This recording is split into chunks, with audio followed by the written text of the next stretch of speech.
अवधूत चिंतन श्री गुरुदेव दत्त. श्री स्वामी समर्थ. जय माता दी. कसे आहात सर्व? तर धनश्रीज रेसिपी अँड लॉग्समध्ये तुमचं सर्वांचं खूप खूप मनापासून स्वागत. आज आपण अतिशय प्रभावी आणि सिद्ध असं जे स्तोत्र आहे त्याविषयी माहिती घेणार आहोत. तर हे जे सिद्ध कुंजिका स्तोत्र आहे तर याच्या नावातच आपलं लक्षात येतं की सिद्ध कुंजिका. तर सिद्ध कुंजिका म्हणजेच गुरुकिल्ली. तर ही जीवनातील यशाची गुरुकिल्लीच आहे असं देखील आपण याला म्हणू शकतो. हे अतिशय प्रभावी असं स्तोत्र आहे. तर नवरात्रीमध्ये आपण बऱ्याच सेवा करत असतो, तर त्यात तुम्ही दुर्गा सप्तशतीच्या पाठासोबत सिद्ध कुंजिका स्तोत्राचा पाठ करायला विसरायचं नाही. ही खूप छान सेवा आहे, तुम्ही नक्कीच करा आणि तुम्ही स्वतः याचे अनुभव घ्या, कारण हे दिव्य असं स्तोत्र आहे. तर दुर्गा सप्तशतीमध्ये उल्लेख केलेले सिद्ध कुंजिका स्तोत्र अत्यंत चमत्कारिक आणि प्रखर असं हे स्तोत्र आहे. असं मानलं जातं की जे संपूर्ण दुर्गा सप्तशतीचं आपण पठण करत असतो, म्हणजे दुर्गा सप्तशतीचे आपण पाठ करत असतो नवरात्रीत, तर जर ते तुम्ही पठण करू शकत नसतील काही कारणास्तव, तर केवळ कुंजिका स्तोत्र जरी तुम्ही पठण केलं तरीही त्यांना दुर्गा सप्तशती वाचल्याचं फळ प्राप्त होत असतं. म्हणजे बघा, दुर्गा सप्तशतीचे पाठ आणि त्याबरोबरच आपल्याला सिद्ध कुंजिका स्तोत्र हे देखील करायचं आहे. तर सिद्ध कुंजिका स्तोत्र हे लहान असं स्तोत्र आहे, खूप मोठेही नाही, अगदी 5 ते 7 मिनटं लागतात फक्त बोलायला. तर ही सेवा नक्कीच करायची आहे. पण जर तुम्हाला दुर्गा सप्तशतीचे पाठ काही कारणास्तव शक्य नसेल, तुम्ही जॉब करत असतील किंवा अजून काही अडथळे असतील, तर त्यावेळेला तुम्ही फक्त सिद्ध कुंजिका स्तोत्र याचे देखील जर तुम्ही पाठ केला तरी देखील तुम्हाला दुर्गा सप्तशती पाठ केल्याचं पुण्यफळ प्राप्त होत असतं. आयुष्यातील कोणत्याही प्रकारचे रोग, वंचितपणा असेल, कुठल्याही प्रकारची संकटं असतील, दुःख असेल, रोग असतील, काही व्याधी असतील किंवा शत्रूंचा नाश करणारं हे असं सिद्ध असं कुंजिका स्तोत्र आहे. तर नवरात्रात हे वाचायलाच हवं. तुम्ही नित्यसेवेत जर हे ठेवलं तर अतिउत्तम, कारण ज्या वेळेला आपण हे नित्यसेवेत काही दिवस याचं पठण करत असतो तर कालांतराने आपलं हे स्तोत्र पाठ होऊन जातं. त्यामुळे वाचताना जर आपल्याला 5-7 मिनटं लागत असतील तर पाठांतर झाल्यानंतर अगदी 2 ते 3 मिनटात हे आपलं बोलून होत असतं. परंतु या नवरात्रातल्या स्तोत्रपठणातही काही सावधगिरी बाळगायला हवी, काही काळजी घ्यायला हवी आपण. तर ती काळजी कोणती घ्यावी, म्हणजे नवरात्रीत जे आपण सिद्ध कुंजिका स्तोत्राचे पाठ करणार असतो तर त्यासाठी काय नियम आहेत ते आपण पाहूया. म्हणजे हे स्तोत्र कशा पद्धतीने पठण करायचं आहे, कुठल्या कार्यासाठी आहे, किती वेळा बोलायचं आहे, केव्हा बोलायचं आहे, याविषयी आपण अगदी सविस्तर माहिती घेणार आहोत. तर त्यासाठी व्हिडिओ तुम्ही पूर्ण पहा. आणि चला तर मग आपण आता सुरुवात करूया. तर सिद्ध कुंजिका स्तोत्र हे नवरात्रीत जर पाठ करणार असतील तर त्याची जी पद्धत आहे, तर कुंजिका स्तोत्र कोणत्याही महिन्यात, कोणत्याही दिवसात पठण करता येतं. परंतु जर नवरात्रात आपण ही सेवा करणार असू तर ते अतिशय उत्तम आहे. तर ती नवरात्रीत केलेली सेवा जास्त प्रभावी ठरते. नवरात्रीच्या पहिल्या दिवसापासून ते नवमीपर्यंत हे दररोज पठण केले जाते. आणि ज्या व्यक्ती हे स्तोत्र पठण करणार असतील तर त्यांनी सकाळी स्नान वगैरे झाल्यानंतर आपल्या सोयीनुसार योग्य आसन घ्यायचं आहे आणि मग नंतर देवीची, दुर्गादेवीची मूर्ती किंवा फोटो असेल किंवा मूर्ती असेल किंवा तुमची कुलदेवी जरी असेल तरीही चालू शकतं. तर आपण त्यांची पंचोपचारे पूजा करायची आहे. आणि त्यानंतर मग आपल्याला शक्य होईल तर तेलाचा किंवा तुपाचा दिवा लावायचा आहे आणि देवीला गोड प्रसाद दाखवायचा आहे. तर मग तो हलवा असेल किंवा अजून काही असेल किंवा फ्रूट असेल किंवा म्हणजे फळ असेल किंवा दूध साखरेचा नैवेद्य दाखवला तरीही चालू शकतं. आणि हलवा म्हणजे जो आपण शिरा बनवत असतो तर त्या पद्धतीचाही तुम्ही बनवू शकतात. आणि नसेल शक्य तर दूध आणि साखरेचा नैवेद्य दाखवला तरीही चालू शकतं. आणि यानंतर अक्षता, पुष्प, रुपयाचं नाणं आणि हे तुमच्या हातात ठेवा आणि नवरात्रीतील 9 दिवस संयम आणि नियमाने कुंजिका स्तोत्रपाठ करण्याचा संकल्प करायचा आहे. बघा, म्हणजे आपल्याला सकाळी लवकर उठायचं आहे, देवीची पूजा करायची आहे, जी आपण नित्यपूजा करतो ती करायची आणि त्यानंतर देवीची पंचोपचारे अगदी व्यवस्थित पूजा करायची, पुष्प अर्पण करायचं, गंध हळदी कुंकू अक्षता पुष्प धूप दीप दाखवायचा नैवेद्यामध्ये. जर तुम्ही शिरा करू शकत असेल तर ठीक, नाही तर दुधाचा नैवेद्य दाखवायचा.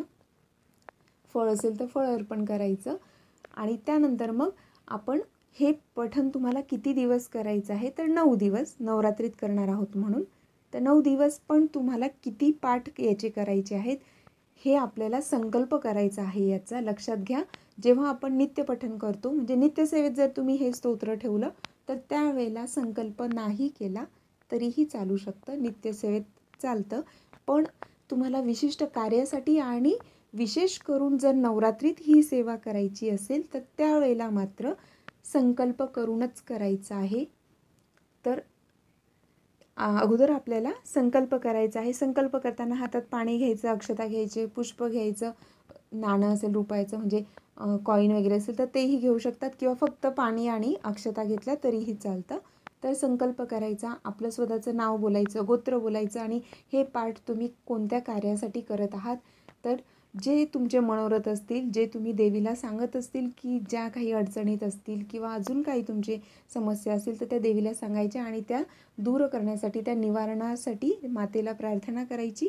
आणि त्यासाठी मी हे स्तोत्राचं पठण करत आहे असं म्हणायचं. अगदी आपल्या मनात जे विचार येत असतील मातेला, आपण ज्या पद्धतीने आळवणी करत असतो, मातेला ज्या पद्धतीने आपण विनंती करत असतो, अगदी साध्या सरळ पद्धतीने तसं सांगायचं आहे. आणि हातातलं पाणी ताम्हणात सोडायचं आहे, सरळ हाताने ते ताम्हणात सोडायचं आहे. अशा पद्धतीने संकल्प करायचा आणि मग नंतर पाठ करायचे. तर हे पाठ धनलाभासाठी असतील, तर ज्यांना नेहमी पैशांची चणचण भासत असेल, आर्थिक समस्यांना सतत सामोरं जावं लागत असेल, किंवा कितीही त्यांनी म्हणजे त्यांचा समजा काही बिझनेस असेल, व्यवसाय असेल किंवा अजून काही असेल, तर त्यांनी कितीही मेहनत केली तरी त्यांना त्यात हवं तसं यश मिळत नसेल आणि नेहमी त्यांना आर्थिक संकटांना सामोरं जावं लागत असेल, तर सतत आणि बऱ्याच वेळा आर्थिक नुकसानही होत असतं, तर अनावश्यकपणे पैसे खर्च करणाऱ्यांना कुंजिका स्तोत्राच्या वाचनाचा अतिशय फायदा होत असतो. आणि संपत्ती मिळवण्याचे जे नवनवीन मार्ग असतात तर ते देखील मोकळे होत असतात. म्हणजे बऱ्याच वेळा बघा असं होतं, आपल्याला माहीत आहे की फक्त स्तोत्र वगैरे पठण करून आपल्याला आर्थिक परिस्थिती आपली कधीही सुधारणार नसते. त्यासाठी आपल्या प्रयत्नांचीही त्याला जोड असायला हवी.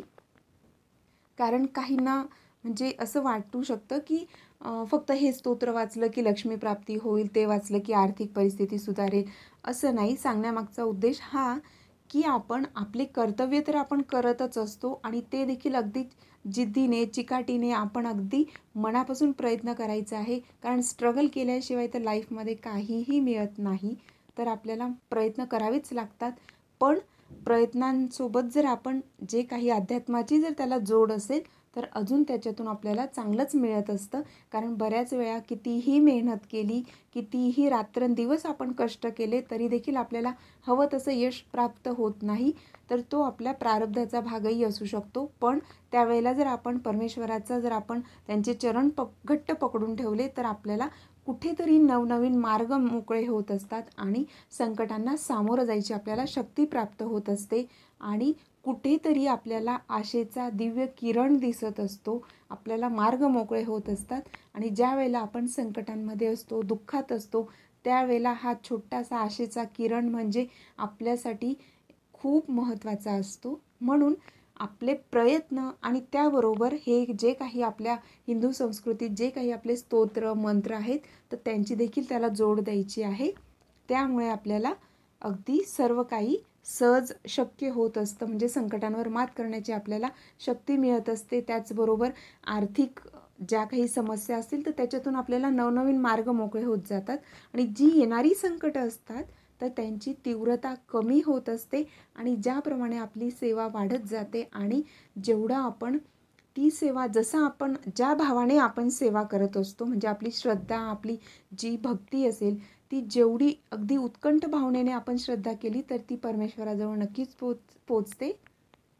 आणि कालांतराने आपले जे संकट असतात तर ते हळूहळू कमी होतात आणि काही काळानंतर अगदी चांगले दिवस आपल्याला नक्कीच येतात. तर अशा पद्धतीने तुम्ही धनलाभासाठी देखील हे स्तोत्राचं पठण करू शकतात आणि शत्रुमुक्तीसाठी म्हणजे हे स्तोत्र शत्रूंपासून मुक्ती मिळवण्यासाठी आणि जे समजा जर काही कोर्ट कचेरीची जी काही कामं असतील किंवा म्हणजे कुठल्या संकटात तुम्ही असाल तर त्यात देखील तुम्हाला याच्यातून नक्कीच फायदा होत असतो. आणि नवरात्रात आणि नवरात्रानंतरही नियमितपणे पठण केलं तर शत्रू जे काही आपले शत्रू असतातच तर जीवनात ते व्यत्यय आणत नाहीत आणि तर यापासून देखील तुम्हाला मदत होऊ शकते. त्याचबरोबर जी काही व्याधी असेल तर त्यासाठी देखील म्हणजे व्याधी निवारणासाठी देखील तुम्ही दुर्गा सप्तशतीचा संपूर्ण पाठ जीवनातील रोगाचा समूळ नाश करतो आणि कुंजिका स्तोत्राच्या केवळ पठणाने गंभीर असलेल्या आजारांपासून तर मुक्ती मिळतेच आणि रोगांवरील होणाऱ्या खर्चापासूनही तुम्हाला मुक्ती मिळू शकते. तर हे देखील आपल्याला याचे फायदे आहेत म्हणजे हे स्तोत्र पठण केल्याचे. त्याचबरोबर जर काही कर्ज वगैरे असेल तर कर्जमुक्ती देखील होते म्हणजे लवकर होण्यास मदत होत असते.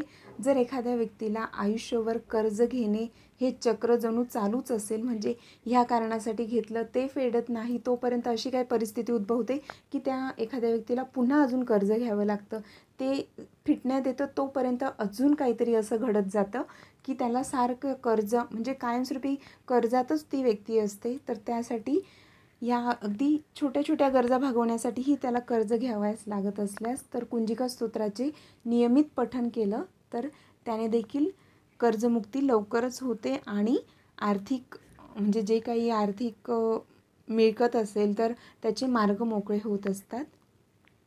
त्याचबरोबर सुखी वैवाहिक जीवनासाठीही हे सिद्ध कुंजिका स्तोत्र अतिशय दिव्य असं स्तोत्र आहे. विवाहित जीवनात नियमित सुख कायम राहण्यास कुंजिका स्तोत्राचे नियमित पठण करायला हवं. तर अशा पद्धतीने सुख, शांती, संपत्ती, समृद्धी आणि आर्थिक स्थैर्यासाठी आणि शत्रूंपासून आपलं रक्षण व्हावं यासाठी सिद्ध कुंजिका स्तोत्राचे पठण केलं जातं. हे अतिशय दिव्य असं स्तोत्र आहे. तर हे स्तोत्र पठण करताना आपण काय काळजी घ्यायला हवी तर दुर्गा देवीची आराधना, उपासना आणि सिद्धी करण्यासाठी मनाची पवित्रता यासाठी खूप महत्त्वाची असते आणि नवरात्री साधना दरम्यान इंद्रियांवर संयम ठेवणे अत्यंत महत्त्वाचं आहे. वाईट कृत्य आणि वाईट भाषा वापरू नये यामुळे उलट आपल्याला फळ त्याचं मिळू शकतं. लक्षात घ्या सिद्ध कुंजिका स्तोत्र हे अतिशय दिव्य स्तोत्र हे मी पुन्हा पुन्हा का सांगते कारण ते स्तोत्र खरंच तसंच आहे. म्हणून ह्या स्तोत्राची ज्या वेळेला आपण नवरात्रीत संकल्पयुक्त पारायण करतो पठण करतो त्यावेळेला ह्या गोष्टींची आपल्याला काळजी घ्यायचीच आहे. तर आणि जर आपण हे मनात वाईट हेतू ठेवून जर याचं पठण केलं तर याची आपल्याला उलटी फळं मिळू शकतात हे लक्षात घ्यायचं आहे. कोणाचं वाईट व्हावं यासाठी ह्या स्तोत्राचे कधीही पाठ वाचायचे नाहीत. आणि कुंजिका स्तोत्र वाईट इच्छा एखाद्याच्या नाशासाठी एखाद्याचं वाईट कामनेसाठी हा जप आणि पठण कधीही करू नये. याचे आपल्याला उलट परिणाम वाचणाऱ्यावर होत असतात. आणि संकल्प केल्यास यावेळी मांस किंवा मद्यपान चुकूनही करायचं नाही आणि ब्रह्मचर्याचं पालन देखील करायचं आहे.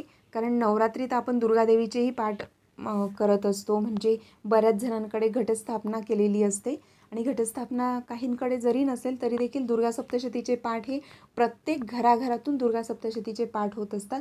तेव्हा ही पावित्रता आपण राखायलाच हवी. आणि श्री दुर्गा सप्तशतीपैकी हा असाच एक पाठ आहे ज्याद्वारे तुमच्या सर्व अडचणी दूर होतील आणि हा पाठ घेतल्यानंतर आपल्याला इतर कोणत्याही पाठाची आवश्यकता येत नाही. या अध्यायात श्री दुर्गा सप्तशतीचा समावेश आहे. जर वेळ कमी असेल तर आपण श्री दुर्गा सप्तशतीच्या संपूर्ण मजकुराप्रमाणेच ते पठण करून पुण्य मिळवू शकतो. आणि नावानुसारच हे अतिशय सिद्ध असं स्तोत्र आहे. याला सिद्ध कुंजिका असं म्हटलं जातं. कुंजिका म्हणजे चावी किंवा किल्ली असं आपण बोलत असतो.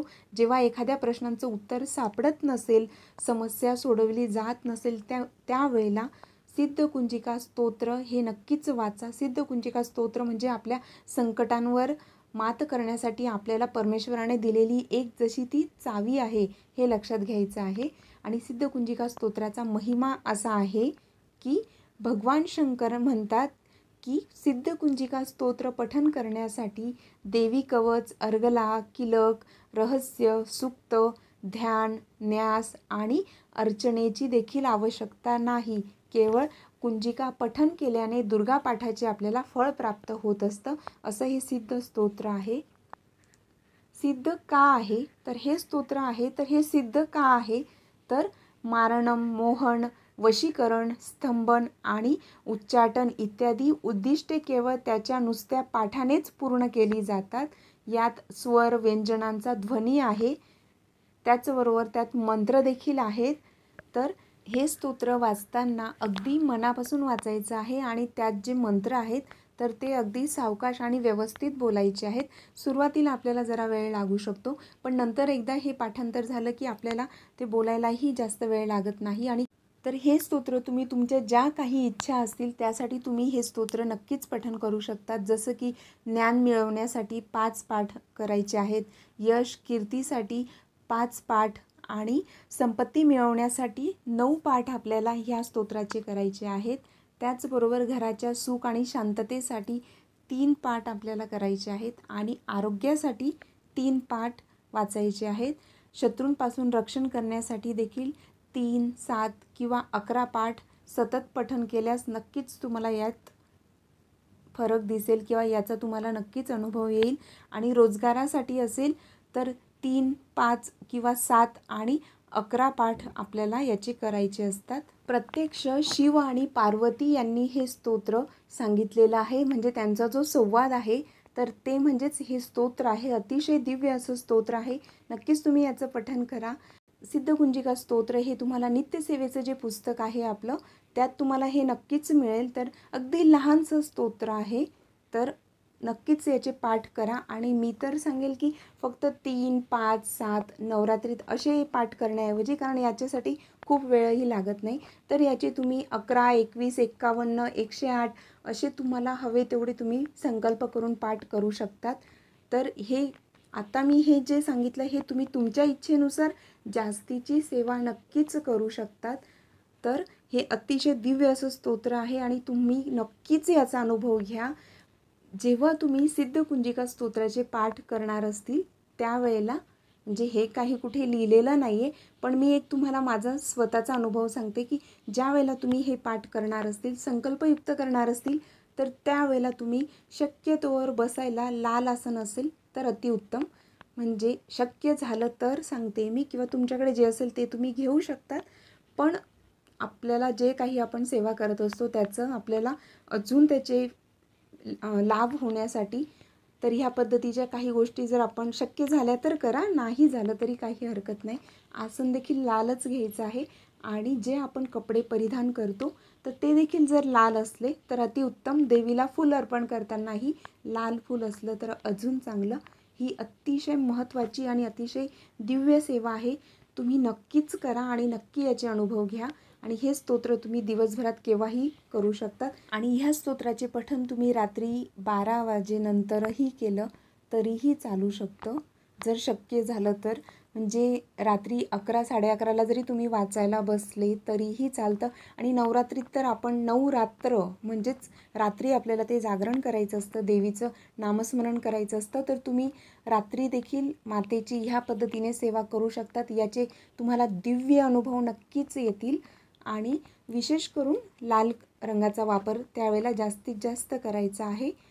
तर अशा पद्धतीने तुम्ही नक्कीच करू शकतात. आणि नवरात्रीत म्हणजे आपल्याला ज्या नवरात्र माहिती असतात, तर म्हणजे एक शारदीय नवरात्र आणि चैत्र नवरात्र, तर ह्या 2 नवरात्री आणि त्याच्या व्यतिरिक्त अजून 2 गुप्त नवरात्री असतात. त्यावेळेला देखील तुम्ही सिद्ध कुंजिका स्तोत्राचे पठण करू शकतात. आणि हे पठण तुम्ही पहाटे, दिवसा, 4 वाजता, संध्याकाळी केव्हाही करू शकतात. आणि विशेष करून जर रात्री केलं तर अतिउत्तम असतं. तर ही माहिती तुम्हाला आवडली असेल तर प्लीज व्हिडिओला लाईक करा आणि जास्तीत जास्त शेअर करा. आणि अजूनपर्यंत आपल्या चॅनलला तुम्ही सबस्क्राईब नसेल केलेलं तर प्लीज चॅनलला सबस्क्राईब करायला विसरू नका. आणि जास्तीत जास्त लोकांपर्यंत हे नक्कीच पोचवा. आणि असाच पुढे देखील तुम्ही मला सपोर्ट करत राहा. तुम्हा सर्वांचे खूप खूप मनापासून धन्यवाद. श्री गुरुदेव दत्त. जय माता दी.